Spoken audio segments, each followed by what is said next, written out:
Welcome plus foundation. देखो इसको फिर से समझते हैं। ओके, जैसे क्या है कि एक विद्यालय में लड़के और लड़कियों का अनुपात कितना है, 3:2।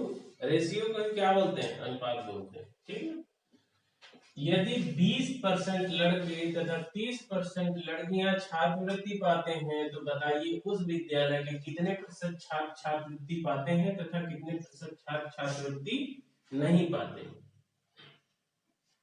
अब देखो एक कंडीशन लेके चलते हैं कि सपोज दैट जैसे इस क्लास में कितने स्टूडेंट हैं, 100। कितने हैं, 100। लेकिन लड़के और लड़कियों की कितनी संख्या है वो हमें नहीं पता कि कितने उसमें बॉयज हैं और कितने गर्ल्स हैं, जबकि हमें ये पता है कि टोटल कितने स्टूडेंट हैं, 100। ये हम कंडीशन एक मान के चलते हैं। Are you getting my point? अब देखो यहाँ क्या है कि जो तुम्हारा रेशियो दिया वो कितना दिया है, हाउ मेनी रेशियो, 3:2। ठीक है, इसको डिवाइड करते हैं तो 3 2 कितना हो जाएगा, 5। और 5 की वैल्यू कितनी हो जाएगी, अपन कितना कंडीशन मानेंगे, 100। तो 5 की वैल्यू कितनी हो गई, 100। तो 1 की वैल्यू कितनी आ जाएगी, 20। और रेशियो कितना माने हैं, 3:2। इसका 20 में मल्टीप्लाई कर दो और इसका भी मल्टीप्लाई कर दो 23 जा 60, 22 जा कितना हो जाएगा, 40। अब देखो ये हो गया बॉयज और ये हो गया गर्ल्स। ठीक है,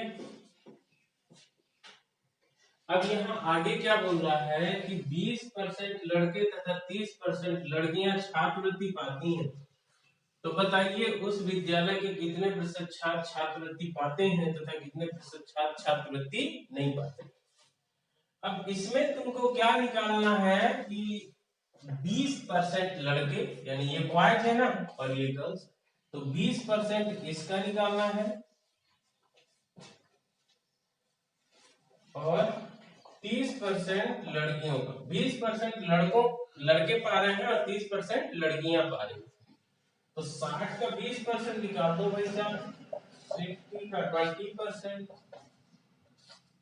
0 0 कैंसिल, 0 0 कैंसिल, 6 2 12 एंड 40 का 30%,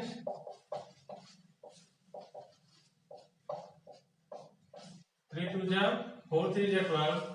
यानी दोनों में छात्रवृत्ति कितना पा रहे हैं, तो 60 का 20% यानी 12 और 40 का 30% यानी 12।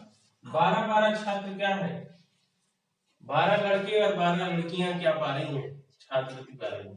इसको परसेंटेज में चेंज करना है तो क्या करोगे, 12 + 12 कितना हो जाएगा, 24 अपॉन 100 मल्टीप्लाई 100 कट गया यानी 24%। 24% क्या है, छात्र जो छात्रवृत्ति पाते हैं,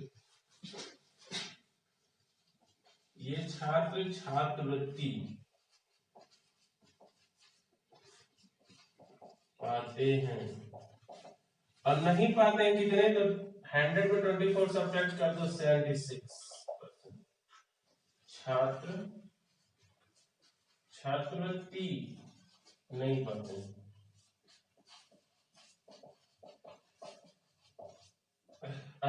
पॉइंट समझ में आ गया, इस सवाल को हल कर लोगे ना, कोई दिक्कत। नेक्स्ट क्वेश्चन देखते हैं। एक कार के उत्पादन मूल्य में 3 प्रकार के खर्च सम्मिलित हैं, कच्चे माल का मूल्य, श्रमिकों पर खर्च और अतिरिक्त खर्च।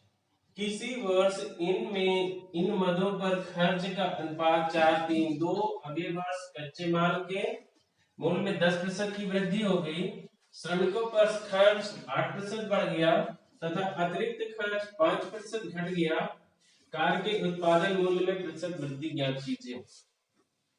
ठीक है, देखो कोई भी जब क्या करोगे, एक कार का उत्पादन होगा, कार का उत्पादन मतलब समझ रहे हो, कार की फैक्ट्री लगी है। किसकी फैक्ट्री लगी है, कार। अब ये बताओ भैया, जब कोई कार की फैक्ट्री लगाएगा तो फैक्ट्री वाला क्या करता है, कच्चा सामान लेता है ना, जैसे उसमें लोहा लगने वाला है तो लोहा मंगवाएगा, कि डायरेक्ट कारें मंगा लेगा। तो वो बना रहा है ना, तो वो मतलब ऐसे चीजों को मंगा करके, और क्या कच्चा माल का मतलब जो तैयार नहीं हो।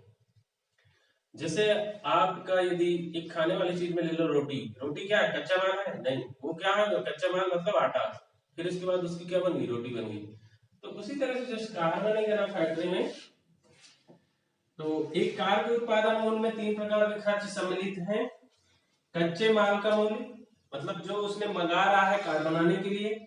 श्रमिकों पर खर्च, अभी श्रमिक मतलब मजदूर, भाई साहब उतना बड़ा फैक्ट्री लगा है तो मजदूर लगेंगे ना, तो मजदूर पर खर्च। और अतिरिक्त खर्च मतलब कुछ एक्स्ट्रा भी खर्च हो जाएगा।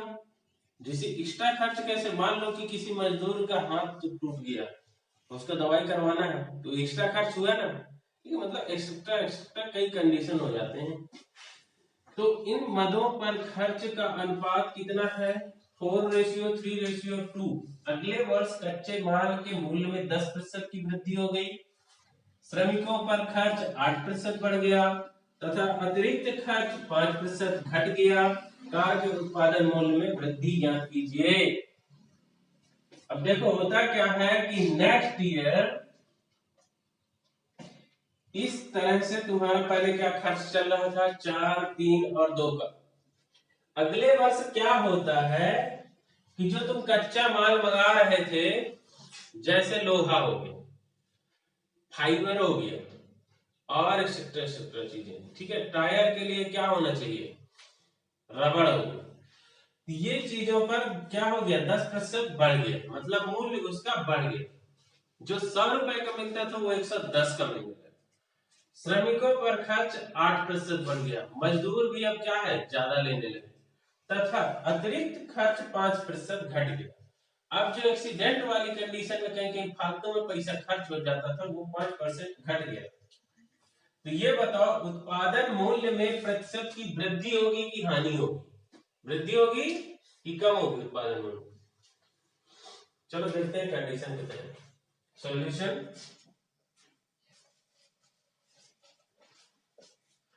पहले देखो खर्च पहले किस हिसाब से था, तो 4:3:2, ओके, इस हिसाब से था। अब देखते हैं कि ये क्या हो गया, ये तुम्हारा कौन सा मूल्य है, बताओ इसको। ये कच्चा माल है, फिर ये क्या भैया, ये मजदूरी है, और ये जो फिजूल खर्ची है, अतिरिक्त खर्च को क्या बोलो, फिजूल खर्ची ना बोलोगे, ठीक है।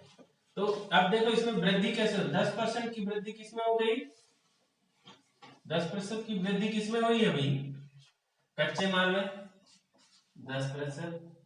फिर श्रमिकों पर कितना खर्च चल रहा है, 8%। और अतिरिक्त खर्च कितना घटा, घटा यानी माइनस कर दो, 5%।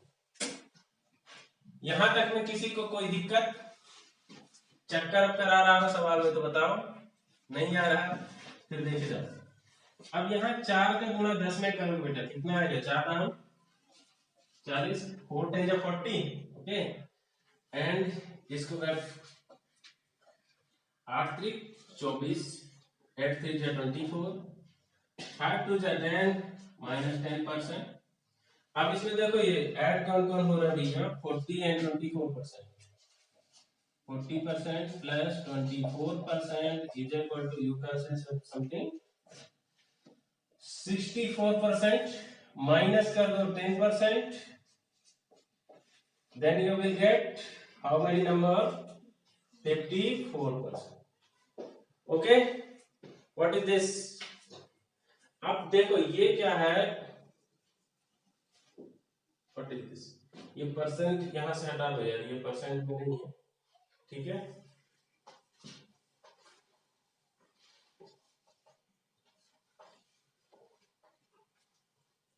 इसको अभी प्रतिशत में चले, ये समझ में आ गया है। अब देखो यहाँ टोटल नंबर कितने हैं, 4 3 2, कितना हो गया, 4 3 7 and 2 9, 54।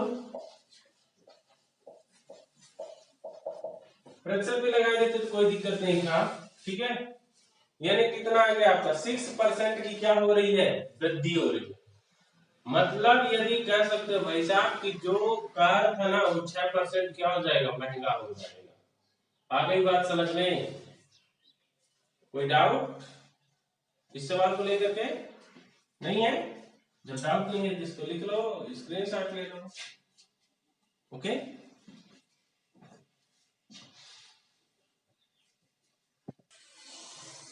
चलो देखते हैं नेक्स्ट क्वेश्चन।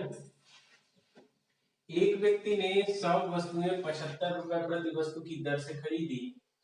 उसमें उसने उसने उसमें से 50 वस्तुओं को 20% के लाभ पर तथा बाकी बची वस्तुओं को 10% के लाभ पर बेचा। बताइए कुल सौदे में उसे कितने प्रतिशत का लाभ हुआ।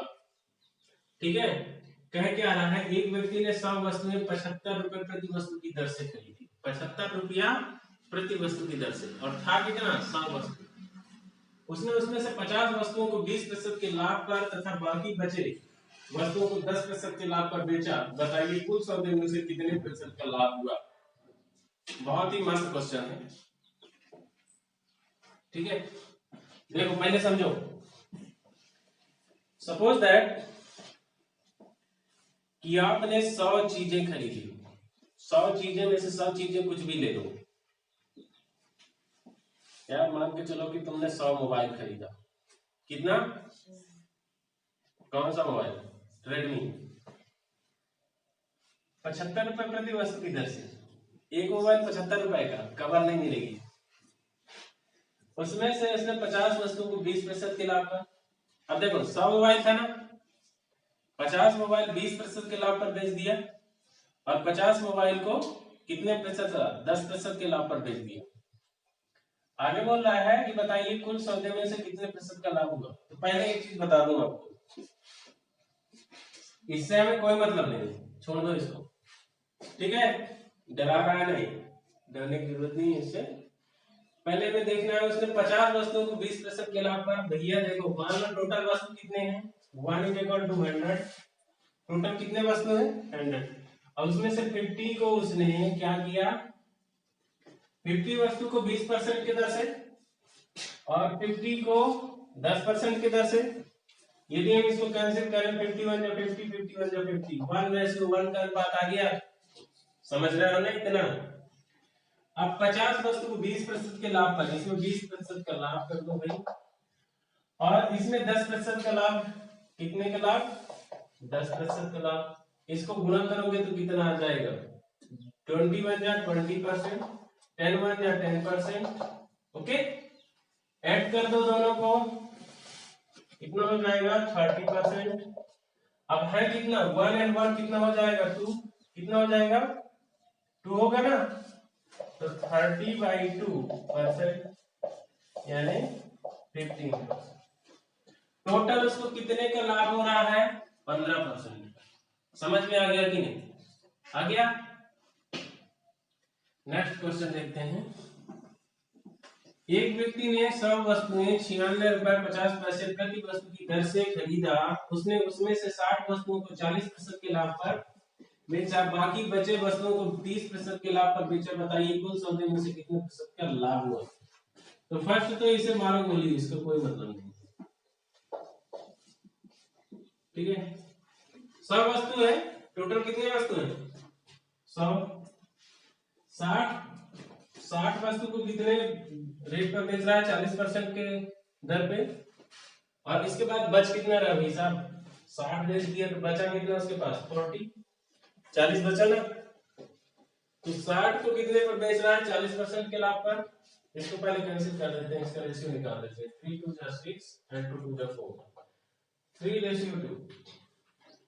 इसको कितने बेच रहा है 40% के लाभ पर, और इसको कितने के लाभ पर बेच रहा है 30% के लाभ पर।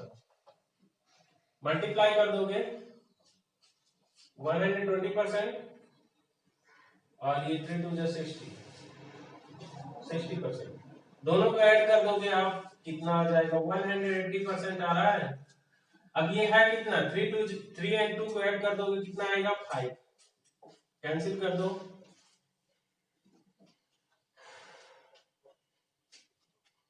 36%, यही आ रहा है आंसर।